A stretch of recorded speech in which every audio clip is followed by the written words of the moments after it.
l'économie française a fait une course de vitesse avec son adaptation au changement. Si elle veut survivre, elle est obligée de s'adapter. Il n'y a plus à choisir aujourd'hui entre l'adaptation et l'atténuation. Je pense qu'on est au bout de ce système et qu'on sera obligé de l'adapter et de le changer. France Culture. Il faut le comprendre. Si nous voulons être un pays en paix avec lui-même, nous devons bouger. Les termes du débat. Nous devons nous adapter. Adapter notre production aux contraintes de la compétition planétaire. Emmanuel Laurentin. Bonsoir, entrons ensemble dans le temps du débat spécial du vendredi, les termes du débat, une émission pendant laquelle nous nous attachons à un terme qui nourrit le débat public aujourd'hui.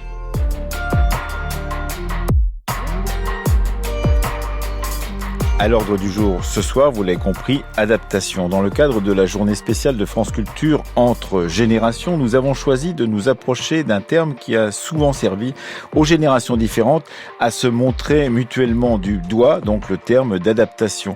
Les transformations sociales et culturelles rapides que connaît le monde depuis au moins 2 décennies ont bouleversé les anciens codes, les anciennes règles, quelles qu'elles soient, au point que ce terme est entré dans l'usage commun. Mais doit-on s'adapter au réchauffement climatique ?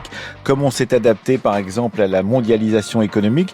Ce sont les questions que nous poserons à nos 3 invités. Vivian Despoesses, bonsoir. Bonsoir. Vous êtes chef de projet senior adaptation et collectivité à l'Institut de l'économie pour le climat. Nous sommes en compagnie de Barbara Stigler qui se trouve dans les studios de Radio France à Bordeaux. Nous les remercions de l'y avoir accueilli. Vous êtes professeur de philosophie politique à l'Université de Bordeaux-Montaigne. Bonsoir Barbara Stigler. Bonsoir. Et vous êtes autrice, entre autres, de ce livre qui a fait beaucoup de bruit quand il est paru en 2019. Il va d'ailleurs reparaître en folio en septembre prochain. Il faut s'adapter. C'était aux éditions Gallimard. Et puis avec nous également Cornelia Moser. Bonsoir.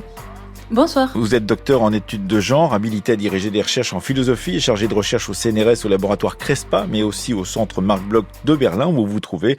Vous êtes autrice du livre Libération sexuelle, paru en juin 2022 aux éditions La Découverte. Je trouve qu'on ne conserve pas assez la nature parce que les animaux, quand même, il faut les protéger. Et avec les usines et tout ça, ça fait de la pollution. Et la nature, elle n'est pas conservée. Et c'est pas bien parce que quand on arrivera en l'an 2000, il n'y aura presque plus de nature du tout à la fin. Si l'environnement était seulement l'affaire du gouvernement et des ministres, nous ne pourrions pas réussir d'affaires pour l'environnement. Il faut que ce soit tous les Français, depuis les plus petits jusqu'aux plus grands, qui mènent l'action pour l'environnement. Alors voilà, Vivian Despoesses, ce qu'on disait en 1971 et 1973 pour protéger la nature, on n'en est plus là. La nature existe encore, même si depuis qu'on a lu certains philosophes et certains anthropologues, on peut penser qu'on peut passer au-delà de nature et culture, mais néanmoins, cette nature existe encore et il y a toujours cette idée qu'il faut la protéger, mais il faut surtout protéger la planète. Cette question d'adaptation nous a donné l'envie justement de travailler autour de ce terme parce que il y avait une nuance que je ne connaissais pas véritablement dans cette façon d'imaginer l'avenir de la planète entre adaptation et atténuation. C'est quoi? Alors, c'est une nuance historique qui date du début des négociations climatiques où on disait, en fait, on pouvait le présenter comme 2 alternatives à l'époque, en disant d'un côté, on peut essayer de s'attaquer aux causes du réchauffement climatique et donc atténuer nos émissions de gaz à effet de serre. Et de l'autre, on peut essayer de traiter les conséquences. À une époque, c'était une alternative. On pouvait choisir l'un ou l'autre et tout le monde, le maximum, les scientifiques, les militants, poussaient pour dire il faut s'attaquer aux causes du problème. Aujourd'hui, c'est plus tout à fait une alternative, c'est plutôt 2 choses qu'on ne peut que faire en même temps parce que d'un côté, on fait le constat que le climat a déjà changé et change. Donc, il faut bien composer avec cette réalité-là. Et en même temps, on sait qu'on ne pourra pas s'adapter à tout et que donc il faut aussi continuer à s'attaquer aux causes pour faire en sorte qu'ils changent le moins possible et que cela reste gérable. Donc, c'est éviter l'ingérable, gérer l'inévitable. Et c'est pour ça que l'adaptation au changement climatique, c'est le titre d'un article que vous venez de faire publier sur le site, l'excellent site AOC. C'est un terme piégé ou c'est un terme pragmatiste? C'est un terme piégé justement parce qu'on continue à le penser comme une alternative et puis parce ce mot adaptation, quand il est vécu comme une injonction, il donne l'impression qu'il n'y a qu'une seule manière de s'adapter. C'est il faut faire avec, on n'a pas le choix, il faut courir derrière. Si on fait ça, on va mal s'adapter. On va installer des climatiseurs partout, on va se retrouver avec les gens qui ont les moyens, qui quand il fait trop chaud partent à la mer ou à la montagne, et les autres qui restent coincés en ville. On va se retrouver, comme c'est déjà le cas en Californie par exemple, avec des endroits où les pompiers ne peuvent plus intervenir ou refusent d'intervenir, et donc pourront faire construire que ceux qui ont les moyens. Donc si on le pense comme ça, comme une injonction, comme quelque chose d'automatique, c'est un piège. Il y a une autre manière de le penser, et je pense qu'on va en discuter, c'est ce que développe très bien Barbara Stiegler dans son essai, c'est de dire en fait comment on compose, comment on prend en compte le fait que cet environnement change, que ce climat il change, et qu'on peut faire des choix différents, qu'on peut s'organiser collectivement, et donc si on le prend comme un terme politique, alors l'adaptation n'est peut-être pas un piège. C'est ce que vous avez fait, Barbara Stiegler, quand vous avez écrit en 2019 « Il faut s'adapter » autour de la pensée du philosophe John Dewey. Et vous avez tenté de montrer justement que cette question de l'adaptation était un type de négociation, pourrait-on dire, entre l'injonction, comme vient de le dire Viviane Despues, et de l'autre côté, la négociation, la discussion collective. Oui, effectivement. Alors, la rencontre avec Dewey est seconde par rapport au premier enjeu de ce livre, qui est il faut s'adapter au sens politique. Toutes les phrases qu'on a entendues au début de l'émission. Donc celle de Jacques Delors, Sarkozy, Macron et Chirac. Voilà, nous montre. Alors c'est intéressant d'avoir Jacques Delors dans la liste puisqu'il est au Parti socialiste, donc il est censé être dans l'opposition à la droite. C'est intéressant de voir que tout va toujours dans le même sens et que on a quelque chose qui relève effectivement, comme ça vient d'être dit, d'une injonction incritiquable. Il faut s'adapter. C'est une sorte d'impératif qui ne souffre pas la discussion et qui conduit à recomposer la politique de manière très autoritaire et à du même coup modifier complètement ce qu'on entend par démocratie. Alors, c'est plutôt par ça que je suis rentrée, en montrant que c'était au fond de cette manière que le libéralisme du XVIIIe et du XIXe siècle s'était réinventé au XXe siècle. En néolibéralisme. En disant en un néolibéralisme, donc en un nouveau libéralisme. J'ai essayé de prendre le préfixe néo au sérieux en me disant qu'il y avait vraiment quelque chose de nouveau. Et ce qu'il y avait de nouveau, c'était l'idée que l'espèce humaine était inadaptée à son nouvel environnement qui était la mondialisation, dont il a été question aussi dans les prises de parole initiales, donc la compétition mondialisée, etc. Et que dans ce contexte-là, la démocratie devait devenir la fabrication industrielle du consentement des populations à un ensemble de solutions déjà pensées par ceux qui savent, ceux qui dirigent et ceux qui les éclairent par l'expertise. C'est vraiment une théorie politique non seulement majeure, mais qui a complètement imprégné, malheureusement, il faut le dire, nos milieux politiques dominants. Et qui a conduit donc à complètement dévoyer le sens de la démocratie. Dans ce sens-là, la démocratie, ce n'est pas un démos, peuple qui a le kratos, qui a le pouvoir, c'est au contraire un démos au sens d'une population, d'une masse, qui est conduite dans la bonne direction. C'est en fait une démagogie, au sens littéral du mot grec. On conduit la population dans la bonne direction, et donc on ne peut pas discuter des fins du processus, des fins de l'histoire. Elles sont quasiment présentées comme transcendantes. Oui, et cela, effectivement, je vais donner la parole dans un instant à Cornelia Moser, mais je voulais que vous réagissiez à ce que disait Barbara Stiegler, Viviane Despues. D'une certaine manière, on a bien compris que cette injonction était une injonction plus ou moins obligatoire tout de même pour le climat, parce qu'on sait très bien que si on arrive à 4 degrés, comme l'a annoncé le ministre de la Transition écologique pour la France à la fin du siècle, eh bien, ça sera très différent de ce que nous connaissons. Et là, effectivement, cette question, c'est aussi donner l'alerte en disant, eh bien, il n'y a pas d'autre solution, il faut que tout le monde se mobilise, mais ça n'est pas exactement la même chose, selon vous, que l'adaptation qui a été nécessaire à la mondialisation économique dont parlait à l'instant justement Barbara Stiegler et l'imposition d'une certaine vision néolibérale de la société? C'est pas la même chose parce que le fait que le climat soit en train de changer, on a encore la main dessus pour pas qu'il change trop, et j'insiste là-dessus, mais le fait qu'il soit en train de changer et que, quelque part, il faut composer avec ces changements-là, ne dit pas du tout il n'y a qu'une seule manière de faire, il faut aller par là, adaptez-vous, de toute façon, vous n'avez pas le choix et il n'y a plus de questions politiques. Il y a plein de manières de s'adapter. Il y a des manières qu'on peut juger non souhaitables, de considérer qu'il n'y a que certaines personnes qui pourront vivre dans des villes habitables, de considérer que, tant pis, il faut abandonner certaines activités. Et en fait, il y a des questions très politiques à se poser. À quoi on tient vraiment ? Qu'est-ce qu'on veut pouvoir préserver dans un climat qui change ? Et il y a plusieurs solutions possibles et donc, il faut en discuter politiquement. C'est là où c'est différent peut-être pas de la mondialisation, mais en tout cas du discours qu'on a pu nous imposer sur la mondialisation, en disant en fait, vous n'avez pas le choix. Cornelia Moser, vous êtes avec nous parce que vous êtes docteur en études de genre et nous voulions rajouter une couche de complexité encore à cette discussion sur l'adaptation parce qu'il y a aussi des transformations majeures qui se sont déroulées depuis maintenant 7 ou 8 ans et que nous savons depuis le mouvement MeToo que la question de genre a été mondialisée elle-même dans le monde entier, qu'elle est devenue une donnée très forte des combats politiques aussi dans les sociétés contemporaines et que cette donnée-là s'ajoute à d'autres données qui sont des données économiques, comme on l'a dit, des données politiques, des données climatiques et que tout cela peut-être est encore un peu plus complexe que ce que l'on pouvait penser, Cornelia Moser. Oui, tout à fait. Je pense que le féminisme, il a été mondial bien avant MeToo.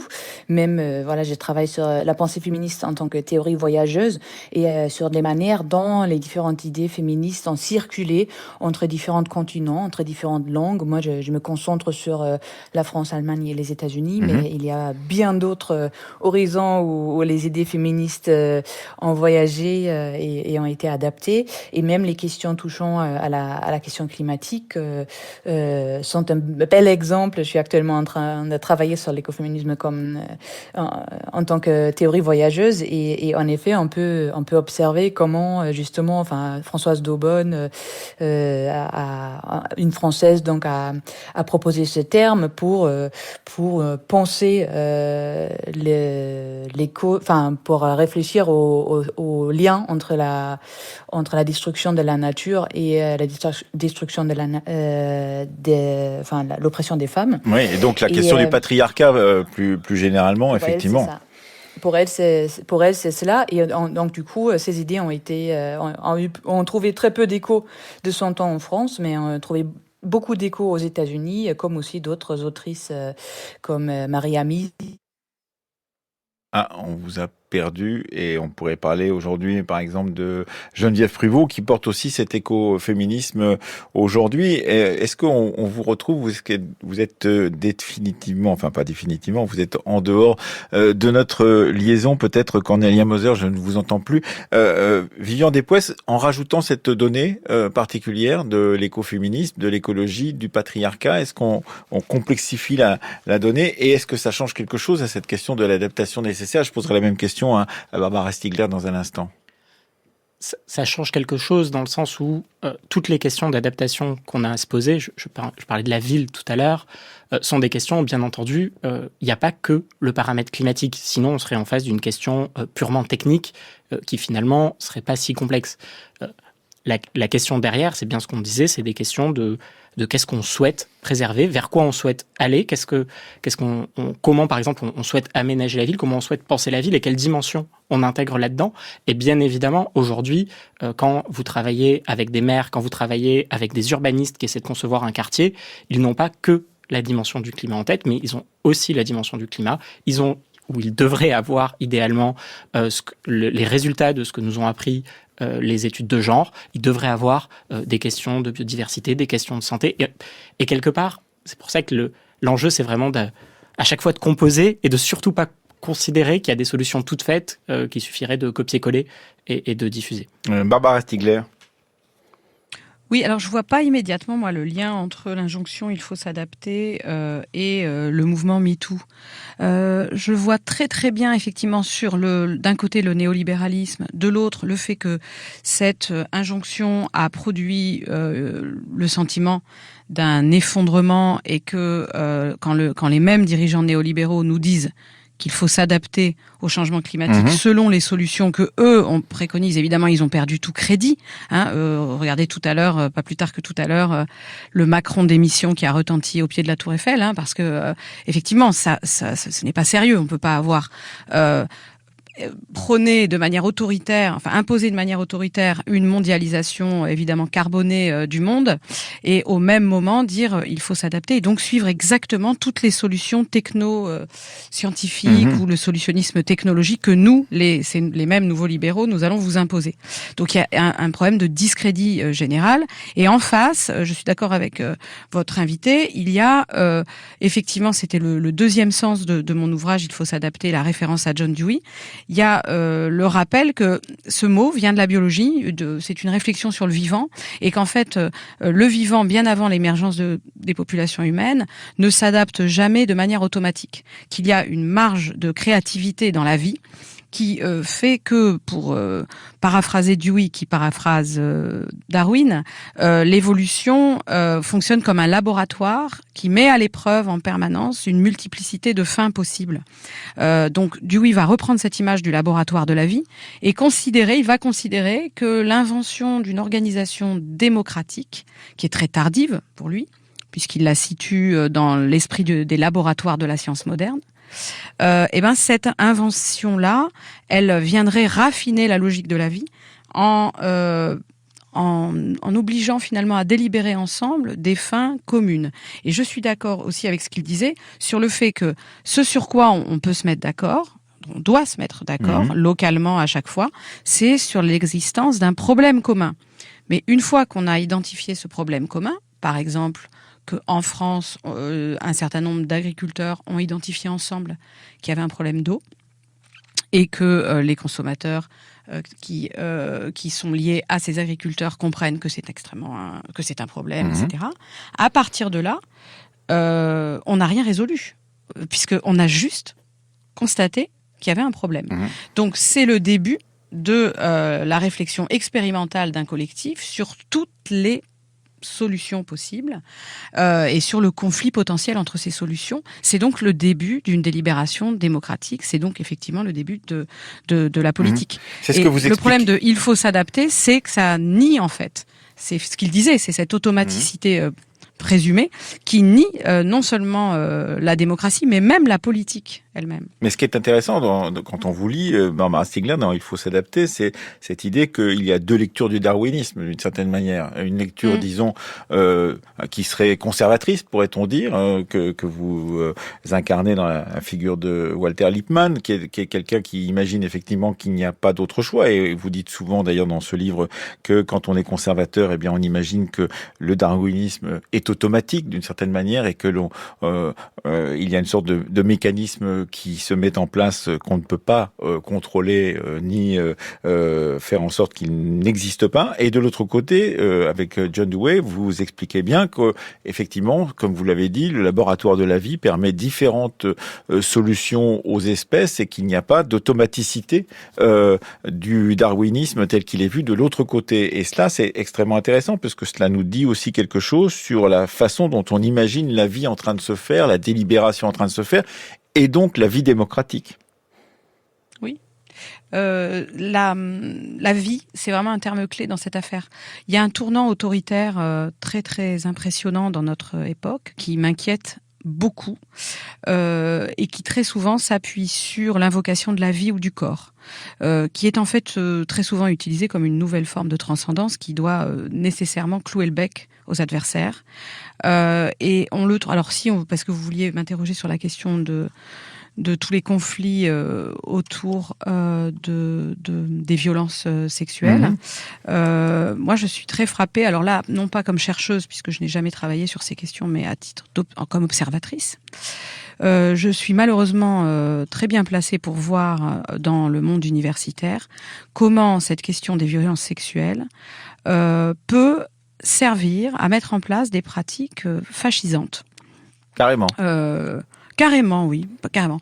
Nous avons en fait en ce moment un tournant effectivement depuis quelques années d'administration, de présidence d'université ou de groupuscules qui utilisent cet état de fait qu'il y a des violences sexuelles et sexistes et qu'il y en a énormément à l'université, ce qui est proprement scandaleux, et qui utilisent en fait cette incapacité actuelle du droit des tribunaux à traiter ces problèmes du fait de l'état de délabrement, il n'y a pas d'autre mot, des parquets, des moyens d'enquête. La justice aujourd'hui républicaine a été totalement tiers-mondisée par les néolibéraux de gauche et de droite.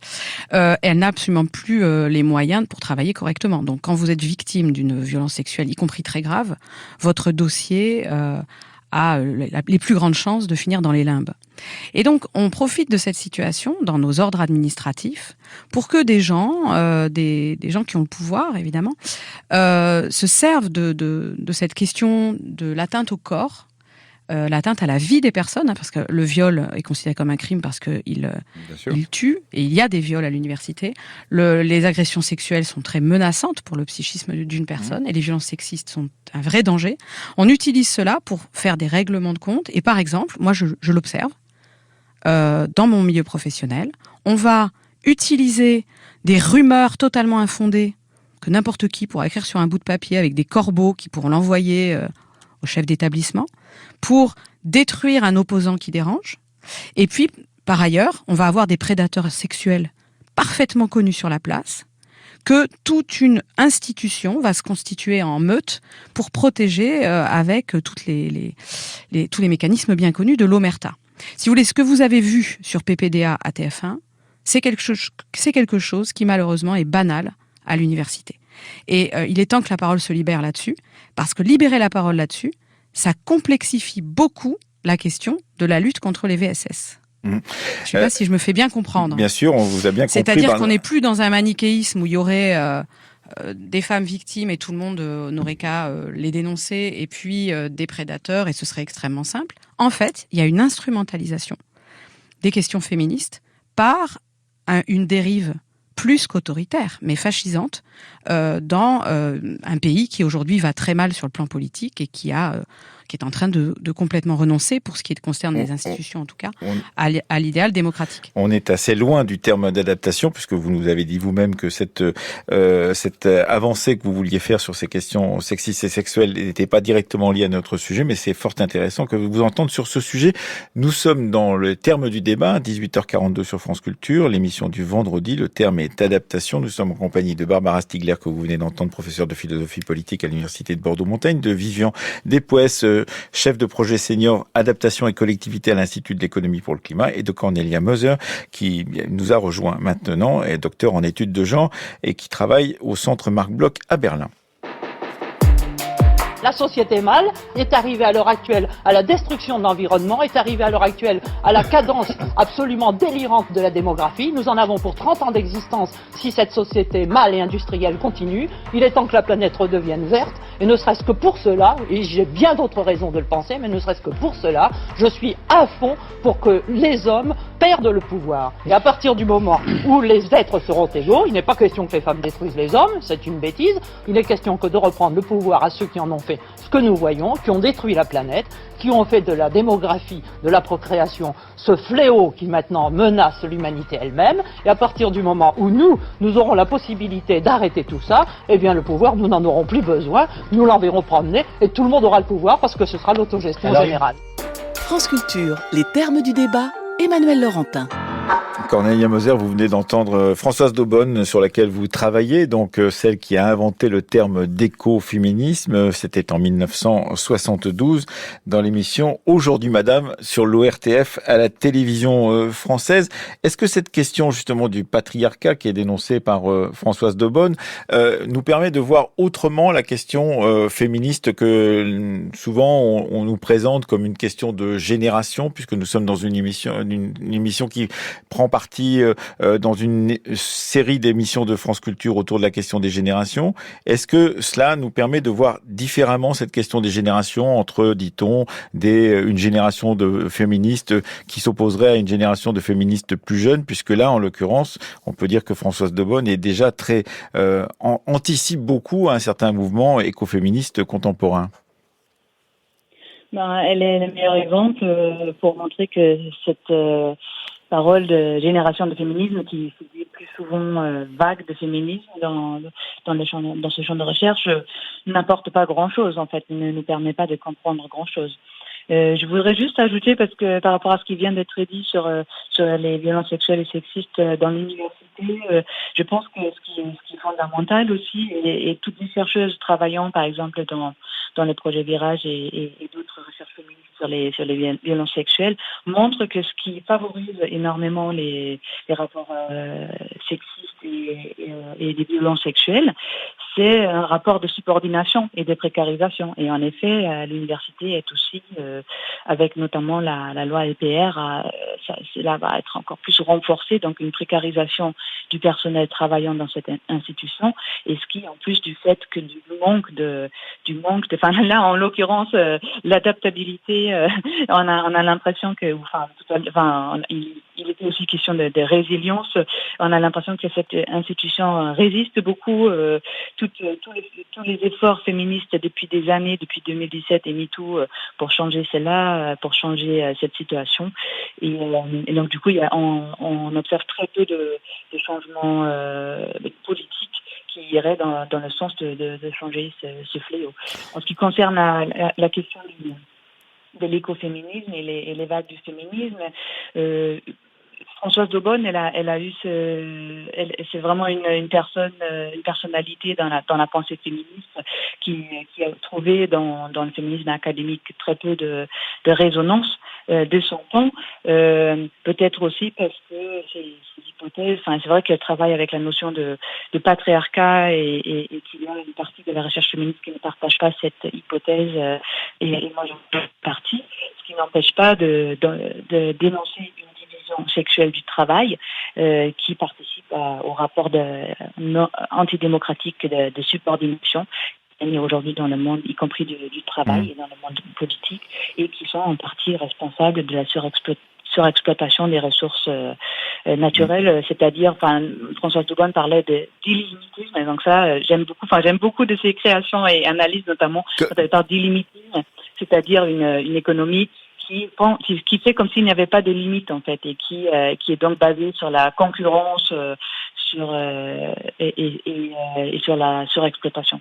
Mais Vivian Despues, dans un article que vous avez écrit sur cette notion d'adaptation au changement climatique pour la revue en ligne AOC, vous dites, en fait, on était contraint de réfléchir jusqu'à maintenant avec agir d'un côté, subir de l'autre. Il faut dépasser justement cette question-là. Mais on peut l'appliquer effectivement à la question féministe dont on vient de parler. On peut l'appliquer à tout un tas d'autres endroits de la société, d'autres thèmes de la société. Cette question de cette opposition qui était visiblement une sorte de barrière entre l'action et la façon de subir ce que l'on pouvait faire. Il y a cette possibilité d'aller plus loin. Il y a une image que j'aime beaucoup pour parler d'adaptation, c'est une image qu'utilise Gilles Clément, paysagiste et jardinier, aussi, qui finalement compare, dit finalement quand on jardine, on n'est pas en train de totalement maîtriser ce que va faire la plante, mais on n'est pas non plus assis dans un coin à regarder comment elle pousse. C'est une sorte de dialectique de l'écoute et de la décision. Et finalement, cette image-là de l'adaptation, qui est exactement celle de Dewey aussi, quand il dit c'est une forme d'intelligence qu'on a dans notre rapport à notre environnement. Je pense que c'est une image qui est très intéressante et très utile à avoir en tête. Et dans tout ce qu'on vient de dire, il y a deux éléments qui me semblent fondamentaux, qui ont été dits. À l'Institut de l'économie pour le climat, on travaille sur la question des moyens, notamment des moyens économiques qu'on va dédier à ces questions climatiques. Et ça vient d'être dit sur les questions de violences sexistes et sexuelles. C'est aussi le cas sur les questions climatiques. À un moment, quand on veut vraiment s'intéresser à un problème politique, on y dédie des moyens. Et si on veut vraiment s'intéresser à la source du problème, radicalement au problème, on dédie déjà des moyens à bien le comprendre, à bien le cerner, avant de dédier des moyens à un seul type de solution. Et donc, regarder sur quoi on affecte des ressources financières, sur quoi on affecte du temps, et comment on s'équipe pour traiter ces problématiques qui sont radicalement nouvelles. Nos institutions, mais vraiment dans leur organisation, dans les grands principes, mais aussi dans la manière dont elles sont équipées, dans ce qu'elles mesurent, dans ce à quoi les gens qui sont dedans sont formés, découvrent ces sujets. En tout cas, pour les sujets climatiques, c'est des choses qui sont extrêmement nouvelles. Et donc, il y a besoin de se rééquiper, il y a besoin de faire évoluer ces mécanismes-là si on veut être capable de les digérer et d'avoir autre chose que des postures réflexes dans lesquelles on les ignore ou alors on déploie très très vite la seule solution qui nous saute à la tête parce que c'est la seule qu'on avait l'habitude de voir et qu'on veut dépasser cette opposition entre agir et subir et qu'on veut essayer de trouver des nouvelles types de réponses. Oui, on peut dire, Barbara Stiegler, qu'effectivement, la profusion épistémologique dans laquelle on se trouve avec cette question climatique, mais aussi la naissance du genre et le développement de cette vision de genre qui a beaucoup rompu avec d'autres visions qui précédaient à l'invention de cette vision du monde qui est portée par le genre. Tout cela oblige à beaucoup d'imagination d'une certaine manière, alors que ce que vient de dire Vivant des Poès et ce que vous dites vous-même dans vos ouvrages, eh bien, c'est le manque d'imagination qui, d'une certaine manière, empêche de bien voir et de bien résoudre les questions qui nous sont posées. Oui, je reviendrai sur... on est obligé d'en parler sur les 2, presque 3 ans d'années Covid que nous avons traversées. C'est exactement la question écologique qui nous est posée. Quelle que soit l'origine du SARS-CoV-2, qu'il s'agisse d'un laboratoire ou d'une zoonose sur un marché, etc. De toute façon, c'est dans le contexte d'une réflexion sur les zoonoses, c'est dans le contexte du retour des grandes pandémies sur des terrains de maladies chroniques. On est pleinement dans la question de la crise écologique. Or, qu'est-ce que il a été imposé à la société ? Avec l'impression que toute la société s'était pliée à ce récit. Nous sommes dans l'urgence, il faut s'adapter et donc on va prendre toutes sortes de décisions incroyables, tout à fait destructrices par ailleurs. Maintenant, les gens se rendent compte, y compris les institutions, se rendent compte du coût considérable des mesures qui ont été prises. Et pas simplement psychologique. Alors psychologique, social, économique, un coût absolument faramineux. Donc c'est cette situation nouvelle, qui n'est pas du tout en fait nouvelle, le retour des grandes pandémies, il est connu, devient un moyen de faire taire tous les opposants. Moi, pour avoir dénoncé ces mesures tout de suite, j'ai quand même subi une mise à l'écart très spectaculaire parce que j'étais quelqu'un de très médiatisé. C'est ça qui est intéressant. Comme j'étais très médiatisée au moment où je l'ai fait, c'est très visible la mise à l'écart que j'ai subie. Il ne fallait surtout pas relayer ce que je racontais parce que on n'a pas le temps de réfléchir. Il faut pas réfléchir. Il faut se soumettre. Je suis désolé de vous couper, Barbara Stiegler, mais on vous a écouté, on vous a entendu sur beaucoup d'antennes tout de même. Vous n'avez pas été totalement boycotté comme vous semblez le dire. Non, c'est ça qui est intéressant justement, c'est que c'est jamais total. On n'est pas, si vous voulez, en Corée du Nord là, ouais. On est en France. Donc c'est beaucoup plus insidieux. Par exemple, vous subissez une vingtaine d'annulations, c'est-à-dire on vous invite, vous êtes quasiment, vous prenez déjà le train et puis non, quelqu'un est intervenu pour que vous vous taisiez. Donc ce sont des modes de censure extrêmement puissants qui concerne à la fois les médias, tout autant les télés, et maintenant je peux commencer à avoir une vision quasi statistique, tout autant les télévisions publiques que privées, les radios, voilà, c'est tout à fait partagé, et c'est autant, je suis désolée de le dire aux auditeurs de France Culture, mais il faut que les gens s'en rendent compte, le sachent, et c'est beaucoup. Pourquoi ces espèces de censure insidieuse, ces annulations, cette culture de l'annulation qui n'est pas seulement dans les milieux néo-féministes, mais très importante dans les médias mainstream ou dans les médias qui ont pignon sur rue.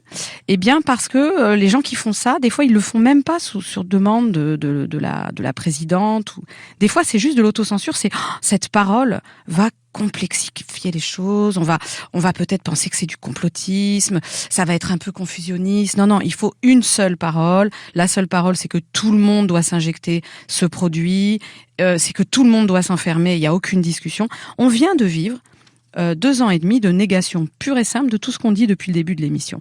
Il faut qu'on solde tout ça et qu'on revienne là-dessus. Je comprends que ce soit douloureux pour les gens, c'est un sujet très tabou aujourd'hui, plus personne n'a envie de revenir sur ce cauchemar de politique qu'a été la gestion du Covid en France, mais il faut affronter ça. En France il faut pas dans d'autres s'étonner, pays, il n'y a pas que la France. Oui, alors de manière très diverse. Il faut pas croire que ça a été l'horreur partout, loin de là, il y a eu plein de pays qui ont su raison garder politiquement.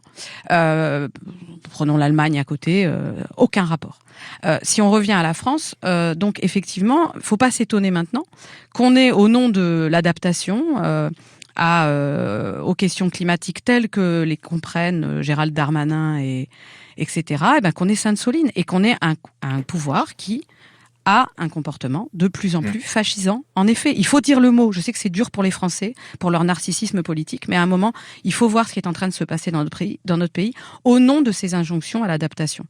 Je crois que Vivian Despoesses voulait réagir à ce que vous disiez, et puis peut-être un dernier mot à Cornelia Moser, puisque nous arrivons au terme de notre discussion. Rebondir sur un point, c'est vrai que ce dont on se rend compte, c'est que là où on a le plus de mal justement à être imaginatif ou à prendre les problématiques en regardant bien leurs différentes conséquences pour ne pas pour ne pas avoir à subir, c'est qu'on a énormément de mal à anticiper sur des choses que pourtant on sait.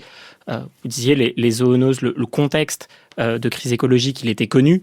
On a eu l'impression de le découvrir le jour de l'annonce du confinement.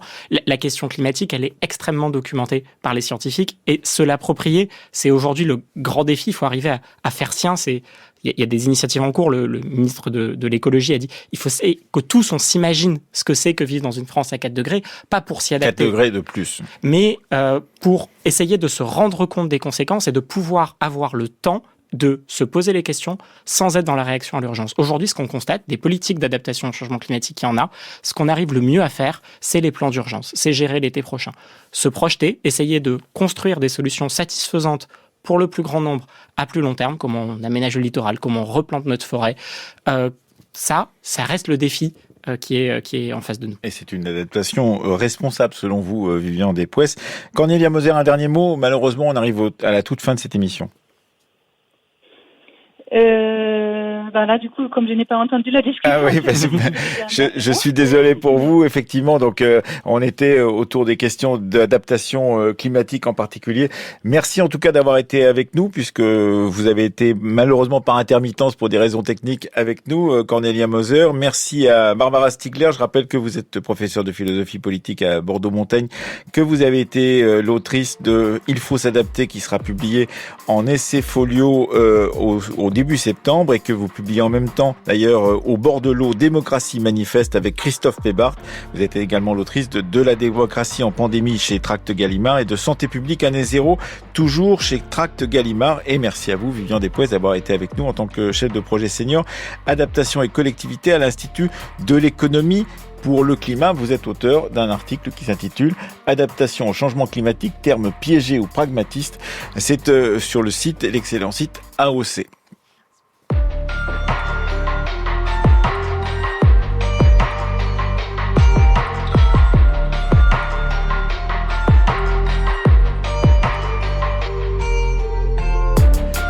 Le temps du débat a été préparé ce soir par Mathias Mégy, Fanny Richet, Mathilde de Barbier, Paul Marguier, Stéphanie Villeneuve et réalisé par Laurence Malonda. Remercions à France Bleu Aquitaine Benjamin Ponce-Delray qui a permis la liaison avec Barbara Stigler, et remercions à la technique Ruben Karmazine à Paris. Lundi, dans le temps du débat, cette question: peut-on imaginer le port de Marseille en plus grand? C'est la question que nous poserons à l'occasion de l'acte 2 justement de ce qu'on appelle Marseille en grand. C'est en tout cas ce qu'a appelé le président de la République dans ce plan d'action pour la ville de Marseille. Rendez-vous lundi à 18h20.